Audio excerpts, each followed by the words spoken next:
Hi, I'm Christy Nelson of Christy Nelson Real Estate at Realty. I'm here today with the lovely Deb, who is the current vendor of this beautiful property, Black Duck Farm, of which we're enjoying some spoils of the produce from the property right now. It's my pleasure to sit with this backdrop today and have a little chat with Deb about what attracted her and her husband to this property about 20 years ago and drew them to this area and Black Duck Farm. Would you like to fill us in, Deb? What brought you here in the first place? Well, we were looking for a tree change, retiring, so we wanted to be within 2 hours drive of Melbourne. That was really important. We wanted to be able to visit family and come back and still go to appointments, etc. A town with good infrastructure is critical as we get older, so medical facilities, shopping facilities, leisure facilities, and also to be surrounded by towns and points of interest, so walking trails, beaches, food and wine, all those things that we can enjoy. But most of all, it was about the views. And we drove down this road. It was a bit of an accident. For sale sign out the front.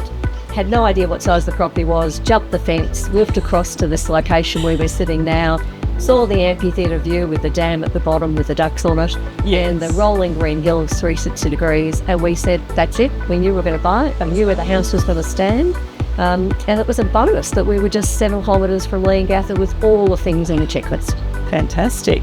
What a find. And you found it by accident. Yeah. That's amazing. And the rest is history. Yeah. Beautiful.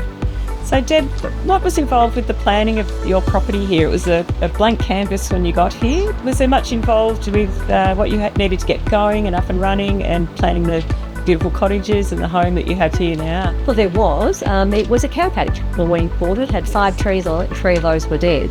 But I was still working in Melbourne. But my husband was retired and he had time and he had a vision. So he set to it. The first thing was we were great winemakers. I mean, had a passion for it for years, making it my friend. So we put the vines in early, Pinot and Shiraz. That was a must. We then wanted to make sure that we didn't have to look after the whole 20 acres, so we reforested a huge amount of it for sustainable future use for wood and also regeneration of the land. So a lot of your produce comes through here, doesn't it? It does. So on that, we also planted an orchard, an olive grove, and a huge veggie patch. So, and then we wanted gardens to enjoy. So we've created gardens that have walks and garden rooms and spaces you can enjoy, and things that encourage the wildlife to come back and live comfortably in the environment. So last of all was the house. We knew where it would stand, and we had this vision initially, like I think most people do, to build this enormous family home. All your children may come and visit, and it's not the way it works. And then you start thinking about a 5-bedroom home and you go, oh my God, who wants to do that? So the idea came of having the B&B units, 2 cottages, and then building a 2-bedroom home with nice entertainment space. But we did think about making sure a 3rd bedroom could be adapted out of the games room. And there's tons of room underneath to build if people want to change it. But the accommodation, the B&Bs, provides space for family and friends, and it also is easy to maintain, and it's a revenue stream. So, a labour of love for over 20 years, 14 years living here, but we just never tire of the views. And we only have to look at it today. And we only have to maintain 4 acres of 20 because of the way we've structured it. So it makes it easy, but surrounded by nature. Oh, wonderful. Lots of forward planning and time's gone into that. And you've done a lot of the hard work ready for the next people to come and just enjoy with either family or friends. And like you said, that income potential's there as well, whether it be from the land or from the cottages. That's something that people can certainly come and talk to us a bit more about. And I'm sure these vendors would love to share that with you. Now, Deb, you said before that this was just a vacant cow paddock essentially when you first came here. Was there a lot of work behind the scenes that went into planning and things you needed to do to get this property established? With imagine lots of heart and soul as well. Look, it was a cow paddock. It had about 5 trees on it. But I was still working in Melbourne, so I didn't have to do a lot of it. My husband was retired and he had time and he had vision. So he started the process. And the first thing was we love making wine. We've been making wine with friends for years. It was a passion. So the vines, the Pinot and Shiraz, first thing in. That was important. Then there was the forest. We wanted to have future wood. So we wanted to regenerate some of the land, have wood to burn for the future, and ensure that we're not looking after every acre of the block moving forward. And then there was the gardens. We wanted to walk through the gardens, different spaces, different rooms, enjoy entertaining there, and encourage the wildlife to come back. And to make it really sustainable, we added an orchard for produce, veggie patch, olive grove, and that really made up how the land was structured. There's a lot of grass area, but a couple of sheep, some lambs if you want them. It makes it really easy. So the house was really the last thing on the list. We knew where it would stand. From their original vision to build a very big home so family and friends would all come and stay. But then we thought about the work that was going to be for us to maintain when they weren't here.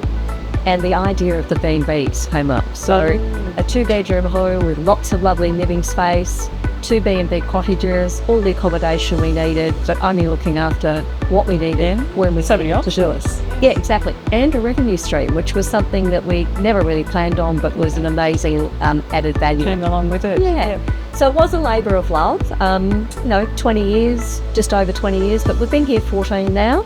We never tire of the views. No, it's just magic. And because of the way we've structured it, we look after about 4 acres where we live on 20. And so it's easy. Yeah, very maintainable and sustainable. Very big tick boxes for people when they're looking for a property now. And Exactly. who wouldn't want to come and enjoy that view out there? They're beautiful. Great job. Thanks.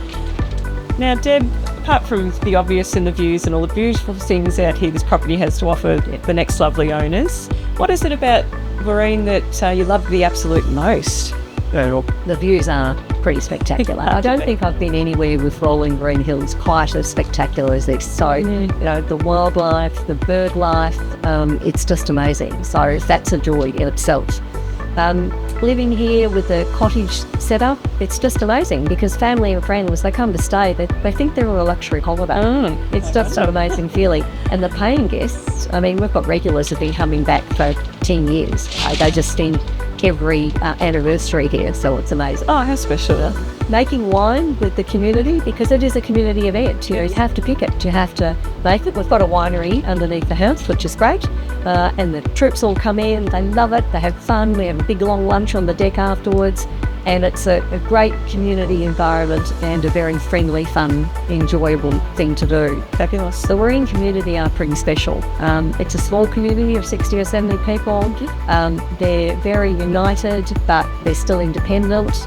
We love doing joint things together, and we support each other. And, really, what's not to love about Warreen? Yes, that's the beauty of Gippsland, isn't it? We have such tight-knit communities when you need them. You can still live your own life as well, but that spirit is just amazing. And what I personally love about living in Gippsland as well, and I wish I'd discovered this sooner, I would have been out here a lot more often, I think. But you know where it is now. I know where it is, and I'm enjoying sharing it with others who might like to come along and explore for themselves as well and take over a beautiful labour of love and lots of hard work. All the hard work's already done, and it's a credit to you and your husband for what you've achieved out here. So thank you so much for sharing. Cheers.